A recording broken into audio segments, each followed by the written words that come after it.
इन 10 बातों का यदि उपासक ध्यान करे और सावधानी पूर्वक जीवन में उतारे तो उसके अंदर भाव जागृत हो जाएगा। भाववश्य भगवान। पहला, सम्मान। अपने आराध्य देव गुरुदेव के सामने से जितनी बार निकले उतनी बार प्रणाम मुद्रा में ही निकले। जैसे श्री विग्रह विराजमान है, अर्चा विग्रह विराजमान है, तो वहां से ऐसे नहीं निकला जाता, झुक के हाथ ऐसे करके निकला जाता है। गुरुदेव विराजमान है, हाथ जोड़ के निकला जाता है, वहां सीधे नहीं निकला जाता। उनके सामने जय बार जाएंगे तय बार नमन मुद्रा। मनुष्य सेवा में ही है तो हर बार साष्टांग दंडवत पंचांग दंडवत थोड़ी करेंगे, पर प्रणाम मुद्रा में ही निकलना चाहिए ऐसे। इससे आपका भाव बनेगा। गुरुदेव और आराध्य देव के सामने से जितनी बार निकले उतनी बार प्रणाम मुद्रा होनी चाहिए। बहुमान। अपने संबोधन के आगे गुरु प्रदत्त नाम का ही उच्चारण करवावे। बहुमान में अपना पूर्व सांसारिक नाम न स्वीकार करना, गुरु प्रदत्त नाम का ही उच्चारण और आदर करना। हौ कहावत सब कहत, ये खास बात ये हो गई कि हमारा संबोधन ही होता है आराध्य देव से। इस नाम का प्रभाव यह होता है कि इष्ट के सद्गुण उसमें जागृत होने लगते, नाम मात्र से। शरीर संबोधन नाम, ये बहुत गुप्त बात है, जल्दी ये सौभाग्य किसी को नहीं मिलता। जैसे मिला है सौभाग्य तो इसकी रक्षा करो, इसकी रक्षा करो। हमें गर्व होना है इस बात का कि हमारा नाम क्या है। बस हाँ कहावत सब कहत, ये ठसक अंदाज बहुमान। इससे समस्त इष्ट देव के सद्गुण उसके हृदय में प्रकाशित होने लगते हैं, इष्ट देव का स्वभाव आने लगता है।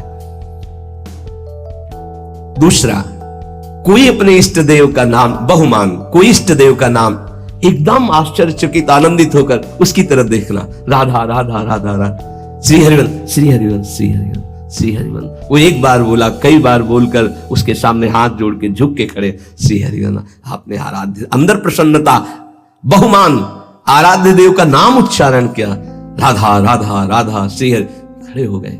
सम्मान उसका, उसने हमारे आराध्य देव का बहुमान। पहला बहुमान में अपना नाम जो गुरु प्रदत्त है उसी को उच्चारण करवाना, उसी के संबोधन में बोलना। दूसरा, अपने इष्ट देव का कोई नाम ले ले तो क्या दे दूं इसको, क्या कर दूं, ऐसे हृदय में याद आ। अपने आराध्य देव का कुछ भी चिन्ह देखकर, मोरपंख, चंद्रिका, किसी कपड़े के छापे में भी चंद्रिका, ये तो मेरी प्यारी जू के माथे पर विराजमान होने वाली। श्याम मेघ, वो मेरे प्रीतम का ऐसा ही वर्णन है, नवीन जलधर मेघ की कांति जैसा। कुछ भी अपने प्रीतम का चिन्ह देख करके एकदम आनंदित हो जाना। जब वृंदावन से गुंजा की माला और माखन मिश्री रज महाप्रभु चैतन्य देव को प्रसादी में कोई ले जाता, पुरी में जब दहाड़ मार कर रोने लगते, मानो साक्षात प्रीतम मिल गए हो। प्रीतम की प्रसादी बहुत बहुमान। ये प्रियाजू का प्रसाद एकदम पहले हाथ में ले, माथे से ऐसा लग रहा है दूर से देखने में कि कितना आनंद। प्रसाद, हाँ देख, बात करते जा रहे हैं, हाँ प्रसाद नहीं, सब बंद करो। पहले प्रसाद, अगर राजभोग प्रसाद डलिया आई है, पहले 4 परिक्रमा करो, उसकी प्रणाम करो, भगवत प्रसाद का सम्मान, प्रसादी वस्त्र का सम्मान, प्रसादी पुष्प का सम्मान, प्रसादी इत्र का, हर चीज जो हमारे प्रभु से इष्ट देव से संबंध, बहुमान। प्रसाद हाँ हाँ रख दो, फिर पालेंगे, अपमान हो गया नहीं। तत्काल पहले अगर आसन में बैठो तो उठो, खड़े होकर सम्मान करो, प्रसाद का माथे पे लगाओ, एक किनका लेके मुख में डाल लो, फिर पा लेना, पर पहले एक किनका मुख में डालो, सम्मान करो। और दाहिने हाथ से प्रसादम स्वामिन्या स्वकर तल दत्तम प्रणयता, अपने हाथ में, पहले हाथ में लीजिए, थोड़ा लाइए प्रसाद, फिर बाद में देख। पहले प्रणाम आते ही बहुमान प्रसाद का होना चाहिए, खड़े हो जाना चाहिए। जैसे प्रसाद आया है, खड़े हो, प्रसाद आया है, प्रभु का प्रसाद आया है। अगर माला प्रसादी मिल रही, माथे पर रखे, एक आनंद का, मेरे प्रभु ने प्रसाद भेजा है, तुलसी दल मिला, ओ मेरे प्रभु की चरण प्रसादी, बहुमान। प्रसाद में बहुत सावधान, एक भी किनका ऐसे नहीं, कैसे आप पारवश भोजन नहीं हो, प्रसाद है इसलिए बहुत सावधानी। एक भी किनका तुम्हारे पत्तल दोना में नहीं बचना चाहिए। श्री जी का भोग लगता है, प्रसाद है, उतना ही पत्तल में डलवाओ जितना उदर पोषण कर। चाट चाट के हमने संतों को देखा है, खप्पर में जैसे नारियल के सन्यासी जन, जैसे रजपात्र में अपने विरक्त जन 2 बूंद पानी डाल के धो के पी लिया। प्रसाद का किनका भी नहीं रहना चाहिए। अब आजकल तो ऐसे प्रसाद पाते हैं कि आधा पाया आधा नहीं। बोले नहीं, पशु पक्षी तो ऐसे पाओ, एक पत्तल रखो, एक रोटी तुम रखो, एक रोटी उसमें निकाल के रख दो, फिर पवाओ तो तुम्हें बहादुर माने।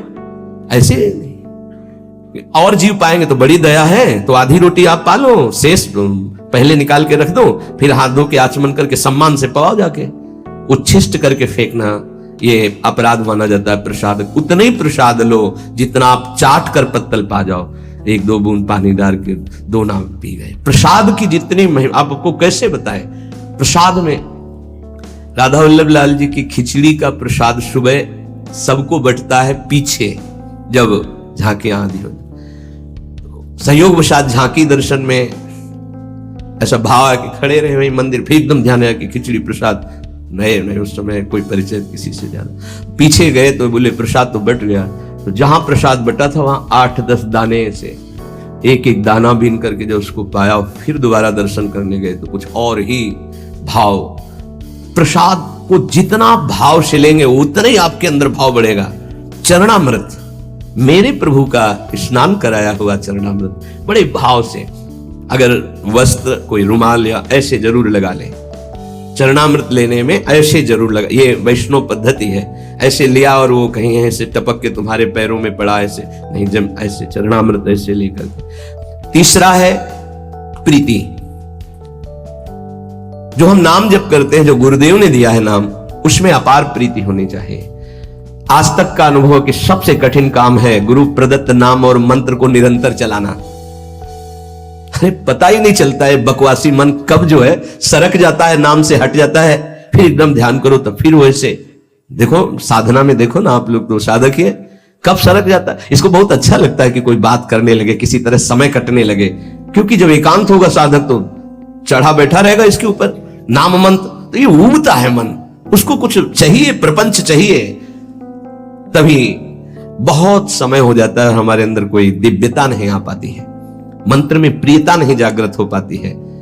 जो गुरुदेव ने दिया है नाम मंत्र, विशेष आदर, विशेष सम्मान, उसके सामने कुछ नहीं, उसके आगे कुछ नहीं, ये बिल्कुल हृदय में बैठा लो भाव उत्पन्न करने के लिए। कोई आकर के आपको कह दे कि ये मंत्र जपो, बहुत जल्दी आपको लाभ मिलेगा, देखो आपको वो मंत्र मिला, अभी तक कुछ अनुभव में आया कि नहीं आया, पर धर्मो भयावहा नहीं, हमें जो गुरुदेव ने दिया है उसी से परीक्षा भी हो सकती है। गुरुदेव प्रदत्त नाम और मंत्र में अत्यंत प्रीति होना बड़े भाग्यशाली, तभी तो भाव बढ़ता है। बड़े भाग्यशाली उपासक हैं जिनको यह सिद्धांत हृदय में बैठ गया, गुरुदेव प्रदत्त नाम मंत्र। ये हमने बहुत से शास्त्रों में पढ़ा, बहुत से संतों से भी सुना, गुरु प्रदत्त नाम मंत्र, वो बैठ जाना चाहिए हृदय में। पातंजल जी, सातु दीर्घकाल निरंतर सत्कार सेवितो दृढ़ भूमि, जो गुरु प्रदत्त नाम मंत्र है उसे दीर्घकाल तक निरंतर आदर पूर्वक, महिमा इस बात की है कि निरंतर आदर पूर्वक उसको जपा जाए तो दृढ़ भूमि, निष्ठा जागृत हो जाएगी। गुरु प्रदत्त नाम मंत्र ग्रंथ उपासना में आसक्ति हो जाना। अगर गुरुदेव ने वाणी जी दी है तो आजीवन उस वाणी का परिवर्तन नहीं होना चाहिए, बदलाव नहीं होना चाहिए कि अब तो ये 84 जी पुरानी हो गई, हम दूसरी। पूज्य सदगुरुदेव भगवान की जो 42 लीला वो काफी पुरानी हो गई थी, तो जिससे पुराने पन्ने हो जाए तो जल्दी में ऐसे करो तो हानि होने की संभावना होती, फट जाने की। कई जगह ऐसा तो निवेदन किया, महाराज जी एक नई राधा वल्लभ जी के कार्यालय में मिलती तो ला कर, नहीं ये गुरु प्रदत्त है, ऐसे नहीं। तो अब नए पाठ में भले प्रयोग कर, लेकिन वो अपने जो गुरु प्रदत्त वाणी है, ये भाव बढ़ाने के लिए है, तभी भाव आएगा। गुरु प्रदत्त माला, गुरु प्रदत्त वाणी, इनका बड़ा आदर, गुरु प्रदत्त नाम, गुरु प्रदत्त मंत्र, गुरु प्रदत्त उपासना, गुरु प्रदत्त बात, यही हमारे जीवन को भाव में प्रकाशित करेगी। चौथा, विरह। आराध्य देव गुरुदेव की स्मृति से व्याकुलता पैदा होती, सही मानो ये एक ऐसा शब्द है विरह जो हर समय सानिध्य का अनुभव कराता है। ये बड़ा रहस्यमय है। शब्द तो है विरह, पर हर समय संयोग सुख प्रदान करता रहता है। शब्द है संयोग, पर हर समय व्याकुलता रहती है। इसका रहस्य प्रेमी जन ही जानते हैं। ऐसी जी होत जो जी सो जी मिले, तन सो तन समाये ले, तो देखो कहा हो प्यारी। विरह हृदय से हृदय लगा हुआ तो नेत्र विरही हो रहे, देखो कहा हो प्यारी। और नेत्र देख रहे हैं तो तन में विरह संचार, प्रेम का बड़ा सूक्ष्म स्वरूप। गुरुदेव के समीप है, गुरुदेव की स्मृति में है, आराध्य देव की स्मृति में है, पर एक अंदर से व्याकुलता बनी रहती है। समीपता होने पर भी मनो कभी मिले ही नहीं। एक व्याकुलता, एक अतृप्ति। भरत जी महाराज कह रहे हैं आज तक प्रभु श्री राम को भरनेत्र नहीं देखा। ये हमारे प्रिया प्रीतम दोनों एक ही पुष्पगादी पर विराजमान हैं। दो दिन अंत विहार करे तो लाल प्रिया में भई न चिन्हारी। प्रेम का कैसा स्वरूप है ये, नित्य नवम। ऐसा लगता है कि कभी देखा ही नहीं, कभी मिले ही नहीं, नित्य नवम। विरह आराध्य देव गुरुदेव की स्मृति में चित्त गदगद होकर व्याकुलता पूर्वक उनके सानिध्य के अनुभव की मांग हृदय में। सानिध्य होते हुए भी सानिध्य, तन मन के बिछड़े नहीं पर चाह बढ़े, इसलिए भाव बढ़ता है।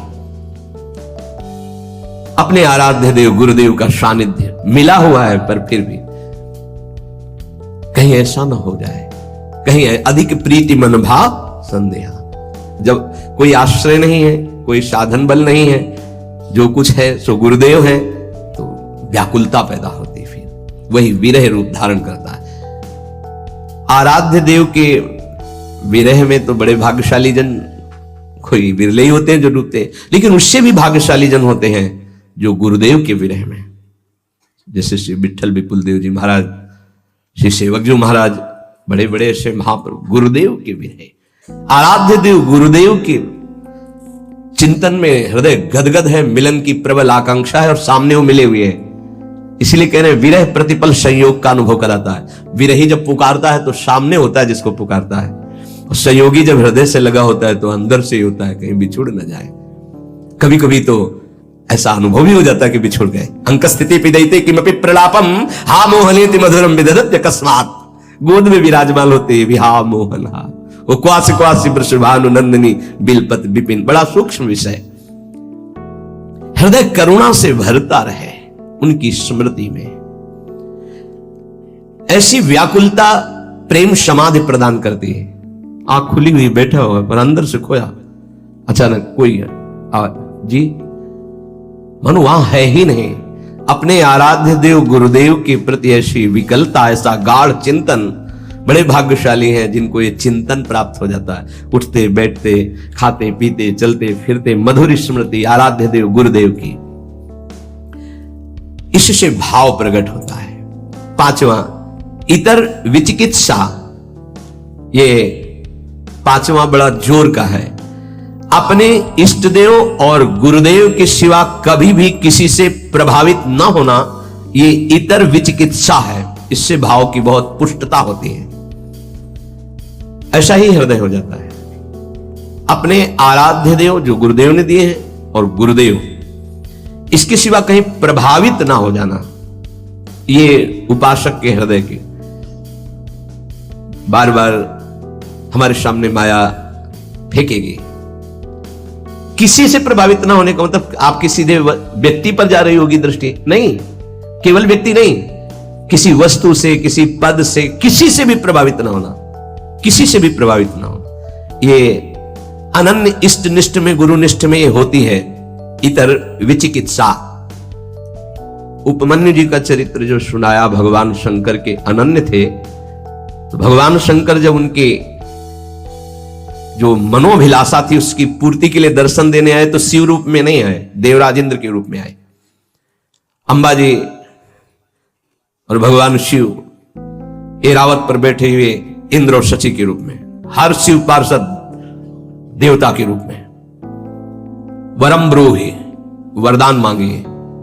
आंख खोला, देखा, प्रणाम त्रिभुवनपति, आपको तो न मैंने पुकारा है और नाप का मंत्र जपा, नाप से मेरी कोई चाह है नहीं, वरदान मांगिए, नहीं मुझे आपसे नहीं चाहिए, आपको प्रणाम है, आप यहां से जा सकते हैं। महाभारत में उनका जो तुम चाहोगे मैं तुम्हें प्रदान कर दूंगा, वरदान मांगे, बोले भगवान शिव मुझे कुत्ता बना दे स्वीकार है, आप देवराजेंद्र बनावे तो मुझे स्वीकार नहीं, आप यहां से चले जाइए, मुझे आपसे कोई वरदान नहीं चाहिए। पहली प्रणाम मुद्रा थी, दूसरी रुद्र रूप, फिर उन्होंने शिव निंदा शुरू कर दी क्योंकि भगवान शिव ही थे। तब उन्होंने कहा ऐसा मत समझिए कि आप मेरे आराध्य देव की निंदा करके यहां से सुरक्षित जा सकते हैं, अगर हमने मंत्र बल का प्रयोग किया तो मैं तुम्हारे ऐरावत सहित समस्त पार्षदों सहित तुम्हें यही भस्म कर सकता हूं भगवान शंकर के प्रभाव से, इसलिए आप सम्मान पूर्वक अभी वापस चले जाइए। फिर भी नहीं माने क्योंकि शिव ही थे। तत्काल अघोर मंत्र का प्रयोग करके भस्म करने की जो ही संकल्प वृत्ति की नंदिकेश्वर ने रोक दिया और देखा साक्षात गौरांग गंगाधर महादेव और त्रिपुर सुंदरी भगवती लौट गए चरणों में, बोले तुम्हारी अनन्य निष्ठा देखकर मैं बहुत प्रसन्न हूं। वरदानों की झड़ी लगा दी। इतर विचिकित्सा, अपने इष्ट देव गुरुदेव के सिवा अन्य किसी से प्रभावित ना होना। हमारे ही प्रभु द्वारिकाधीश है, कोई और थोड़ी है, यहीं से मथुरा, मथुरा से द्वारिका, लेकिन जो नित्य विहार रस है अवतार लीला से बिलग, जो हर समय नवनिवृत्त निकुंज में विहरण करते रहते हैं प्रिया प्रीतम, वहीं से तो आए हैं ब्रज लीला में प्रभु। चतुर्भुज महानेश्वरशाली द्वारिकाधीश विठ्ठलदास जी दर्शन करने नहीं गए। हरिवंश महाप्रभु के शिष्य प्रियालाल की अनन्य उपासना सूबेदार पद पर थे, कई बार सुनाया है, नहीं गए नहीं गए कहने पर भी हमें आवश्यकता नहीं। हमारे प्रिया हमारी नेत्र की जो भूख है वो मनोमृणाल भूषण भूषित भुज श्याम अंश पर डारी, मैं इस शोभा का पान करता हूं। मेरे ही प्रभु है माना, मुझे कोई इसमें नहीं, पर मेरे अंदर भूख ही नहीं, मैं क्या देखूं। इतर विचिकित्सा, अपने इष्ट और गुरुदेव की सेवा नहीं। जब उनके वस्त्र को झिटका, कहां है जैसे श्री हरिवंश श्री हरिवंश श्री हरि, रोम रोम से गंगा यमुना वायु के ऊपर विपत्ति श्री हरिवंश श्री हरिवंश, वही नाम वही रूप वही लीला, इष्ट अनन्य अपने इष्ट में, अन्य कोई नहीं। इतर विचिकित्सा ये भाव को बहुत पुष्ट कर देती है, पर कोई बिरला इस पर टिक पाता है, इसीलिए तो भाव दे और भाव प्राप्त होना कठिन है। भगवान स्वयं कहते हैं कि मैं भाव पूरी टेर ही करती मुझे लाचार है। ये भाव बाजार में नहीं मिलता है, ये भाव ही प्रकट होने की बात बताई जा रही। छठवां, महिमा ख्याति, अपने गुरुदेव इष्ट देव की ही बात मुख से निकलना। अगर हमारी वाणी से निकलेगा तो अपने गुरुदेव की बात निकलेगी, अपने इष्ट देव की बात निकलेगी। भाव, बड़े से बड़े किसी की महिमा सुनेंगे, प्रणाम करेंगे, लेकिन हृदय में नहीं आएगी। हृदय में अपने इष्ट देव गुरुदेव की महिमा का ही प्रभाव रहेगा। वाणी से हम महिमा गायन करेंगे तो अपने इष्ट देव और गुरुदेव की महिमा ख्याति, इष्ट देव गुरुदेव की महिमा के सिवा अन्य ना हमारी श्रवणेन्द्रिय। देखो आचार्य चरण, रसना कटो जो अन रटो, निरखि अन फुटो नयन, श्रवण फुटो जो अन सुनो, श्री राधा जस बहन। ये हमारे हृदय की निष्ठा हो जानी चाहिए। अगर हृदय में कुछ भाव की गुदगुदी होगी तो इष्ट और गुरुदेव के वचन सुनकर, उनकी महिमा सुनकर, उनके संबंध से, अन्यथा नहीं। ये आना ही चाहिए उपासक के हृदय में। हृदय में ये महिमा ख्याति बैठ जानी चाहिए तो भाव प्रबल होता है। सातवां, तदर्थ प्राण धारण, अपने इष्ट देव गुरुदेव के लिए ही प्राण धारण करना। श्री भगवान ने भी कहा मदगत प्राणा, यहां तदर्थ प्राण धारण, मेरे प्राणों का कोई महत्व नहीं रहा।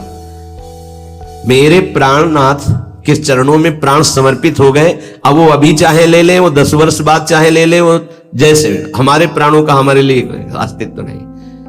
कान भय प्राण में, प्राण भय कान में, ही हमें न जान पड़े कान है कि प्राण है, ये उसी के होता है जो तदर्थ प्राण धारण। ये प्राणों का हमारा अस्तित्व नहीं रहा, हमारे स्वामी का अस्तित्व प्राणों पर है। मेरे प्राणनाथ श्री श्यामा, फिर आपको क्या परेशानी। तदर्थ प्राण धारण है, अब चाहे हमारे प्राण रहे या जाए हमें क्या चिंता। अगर इनकी चिंता है तो इसका मतलब प्राण समर्पित नहीं है, मदगत प्राणा नहीं हुआ। अपने गुरुदेव इष्ट देव के लिए प्राण धारण करना। इसीलिए ये जो बड़े बड़े महापुरुषों के चरित्र सुनते हैं ना, तो इष्ट देव को प्राण समर्पित है, उन्होंने स्वीकार कर लिया। अब क्या उनको प्रश्न नहीं है कोई, उनको कोई पीड़ा नहीं है, पीड़ा होते हुए भी पीड़ा नहीं है। प्राण छूटने का भय उसको होता है जिसके प्राण होते हो, तो उनके प्राण प्राणनाथ के पास पहले ही समर्पित हो चुके हैं, उनको क्या भय। अपने इष्ट देव गुरुदेव के लिए प्रत्येक क्रिया अनन्य भाव से होना ही प्राण धारण करना है, तदर्थ प्राण धारण करना है। हमारे शरीर से, हमारे प्राणों से अब जो चेष्टा होगी वो आराध्य देव और गुरुदेव की आज्ञा के अनुसार उन्हीं के लिए होगी, तदर्थ उन्हीं के लिए होगी, तब प्राणों का समर्पण हो जाता है। हमारे प्राणनाथ श्री श्यामा है, उन्हीं के लिए, वही हमारे गुरुदेव है, गुरुदेव ही श्यामा जी है, उन्हीं की आज्ञा में, उन्हीं के लिए मेरा जीवन समर्पित है। उनकी आज्ञा में प्राण रहे चाहे चले जाए, इसकी परवाह नहीं। तदर्थ प्राण धारण, इससे भाव पुष्ट होता है। 8वां तदीयता, अपना संबंध केवल इष्ट देव गुरुदेव से, हमारा और कोई नहीं है। तदर्थ प्राण धारण। अब तदीयता, सर्वस्व हमारे इष्ट देव गुरुदेव है, सर्वस्व, उनके सिवा हमारा कोई नहीं है। ये सिद्धि है, ये साधना नहीं, ये जिसके हृदय में आ गई उसकी सिद्धि है। ना कोई मेरा, तुमेव माता च पिता तुमेव, तुमेव बंधुश्च सखा तुमेव, तुमेव विद्या द्रविणं तुमेव, तुमेव सर्वम मम देव देव। ये है तदीयता। आप ही मेरे माँ हो, आप ही मेरे पिता हो, आप ही मेरे इष्ट, आप ही मेरे सब कुछ हो, धन हो, संपत्ति हो, विद्या हो, संबंधी हो, रिश्ते जितने हो सब आप ही हो। तदीयता, अपने इष्ट गुरुदेव के अलावा और कहीं किसी से प्रियता न रह जाना, इसका परिचय। अगर आपसे कह दिया कि आपको किसी से संबंधी से बात नहीं करना है, और आपने छुप के बात की, फिर कभी पूछा आपने बात की नहीं, तो आपकी प्रधानता उस संबंधी की हो गई, गुरु संबंध इष्ट की नहीं। हाँ जी, तो आपने गलती क्यों की, मना किया था, भूल से हो गई, आगे से कभी दोबारा शिकायत नहीं मिलेगी। तो तदर्थ प्राण धारण जो वृत्ति थी वो तदीयता में बदल गई। जहां तदीयता आई, भाव की लहर उठने लगती, केवल मेरे इष्ट देव गुरुदेव। देख लो अनन्य रसिकों के चरित्रों को पढ़ करके देख लो आप, आश्चर्य, छोटी सी वाणी है रसिक अनन्य माल। देखो रसिक अनन्यों के चरित्र पढ़ के देखो, होश उड़ जाएंगे कि ये किस धरा के हैं, कैसे कैसे उनके साथ व्यवहार हो रहे हैं और कैसे कैसे उनके भाव है। आश्चर्यचकित व्यवहार में तो कहीं कोई समझ ही नहीं सकता कि ऐसा कैसे हो सकता है। तदीयता, सब कुछ अपने इष्ट को मानना, गुरुदेव को मानना। देखो ये भाव है, भाव आ गया तो भाववश भगवान, भगवान अधीन हो जाते हैं, ये भाव की बात है। तदीयता, सब कुछ अपने इष्ट को मानना, गुरुदेव को मानना। इष्ट और गुरुदेव एक है। इष्ट ही गुरुदेव के रूप में आके साधन का रहस्य समझाते हैं। जब साधन बनता है तो अनुभव जो होता है वो गुरुदेव का ही होता है। गुरु साक्षात परब्रह्म, वही इष्ट रूप में अनुभव में आ जाते हैं। इष्ट और गुरुदेव दो नहीं है, कहने में केवल दो है। 9वां सर्वत्र तदभावः, बहुत सुंदर बात है, अद्भुत क्रम है। तदर्थ प्राण धारणा, तदीयता और तदभावः, सर्वत्र तदभावः। गुरुदेव अखंड मंडलाकारम व्याप्तमेन चराचरम, मेरे गुरुदेव ही की सत्ता है। हम किसी को नमस्कार करें, अपने गुरुदेव को नमस्कार। मेरे गुरुदेव सब जड़ चैतन्य में व्याप्त गुरुदेव हैं। जैसे आकाश जहां भी देखो आपको मिलेगा, ऐसे ही ब्रह्मानंदम परम सुखदम केवलम ज्ञान मूर्तिम द्वंद्वातीतम गगन सदसम तत्वमस्यादि लक्ष्यम एकम नित्यम विमल अचलम सर्वधि साक्षिभूतम भावातीतम त्रिगुण रहितम सद्गुरुम तम नमामि गगन सदृशम। जैसे आकाश सर्वत्र, ऐसे हम कहीं भी हैं अपने गुरुदेव के नीचे हैं, गुरुदेव की चरण छत्र छाया में है, गुरुदेव के सानिध्य में। कहीं भी देखूं आकाश दिखाई देगा, मैं जहां भी देखता हूं मेरे गुरुदेव विराजमान नजर आते हैं। सर्वत्र तद्भावः, इष्ट देव गुरुदेव। सर्वान् वस्तुतया निरीक्ष परम स्वाराध्य बुद्धि। धीरे धीरे भाव बदल जाएगा। व्यक्ति का महत्व नहीं रह जाता, इष्ट का महत्व जागृत हो जाता है। फिर इष्ट ही दिखाई देते हैं, व्यक्ति नहीं दिखाई देता।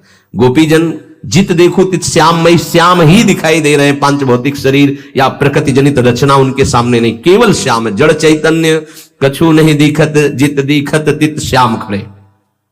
सर्वत्र तद्भावा, अपने आराध्य देव गुरुदेव के सानिध्य का, उपस्थिति का चराचर में अनुभव करना। और 10वां अप्रतिकूलता, अपने इष्ट देव गुरुदेव की इच्छा में दखल न डालना। जो विधान उनका बना, उनकी आज्ञा उनकी इच्छा समझकर ठीक वैसे ही मान लेना, अपनी बुद्धि ना लगाना। लोक दृष्टि से, कुल दृष्टि से, अपने शरीर दृष्टि से, हित दृष्टि से कोई भी उनके प्रतिकूल संकल्प, आचरण, विचार ना करना। यह 10वां अप्रतिकूलता। भगवत इच्छा, गुरु इच्छा में दखल ना देना। जो कुछ उनका विधान, जो कुछ उनकी आज्ञा, उनकी इच्छा के अनुसार ठीक वैसे ही मानना, वैसे ही चलना। उसके विपरीत लोकहित, शरीर दृष्टि, व्यवहार दृष्टि, कुल दृष्टि, हमारे तो कुल देवता ये हैं, हमारा तो ऐसा, अब हमारा सर्वस्व गुरुदेव, उनका जो आदेश वही हमारा जीवन। ना तो लोक दृष्टि, लोक में ऐसा ऐसा व्यवहार ऐसे कैसे हो सकता है, ऐसा नहीं, अब नहीं। जब तक हम समर्पित नहीं थे तब, अब समर्पित हो गए तो हमारे लिए न लाज तीन लोकन की, न वेद को कहो करे। आप तो गुरुदेव जो कहेंगे वही करेंगे। न लाज तीन लोकन की, न वेद को कहो करे, न शंक भूत प्रेत की, न देव जच्छते डरे। गुरुदेव ने जो आज्ञा करी बस वही हमें पालन करना। उनकी इच्छा समझकर ठीक वैसे ही बर्ताव करना। उनके विपरीत लोकहित, कुल दृष्टि आदि का या अपने शरीर या व्यवस्था आदि का कोई भी संकल्प ना करना, ये अप्रतिकूलता कहलाता है। इन 10 भावों का पालन करने वाले के अंदर भगवान को अधीन करने वाला भाव प्रकट हो जाता है। सम्मान, बहुमान, प्रीति, विरह, इतर विचिकित्सा, महिमाख्याति, तदर्थ प्राणधारण, तदीयता, सर्वत्र तद्भाव और अप्रतिकूलता, ये 10 भाव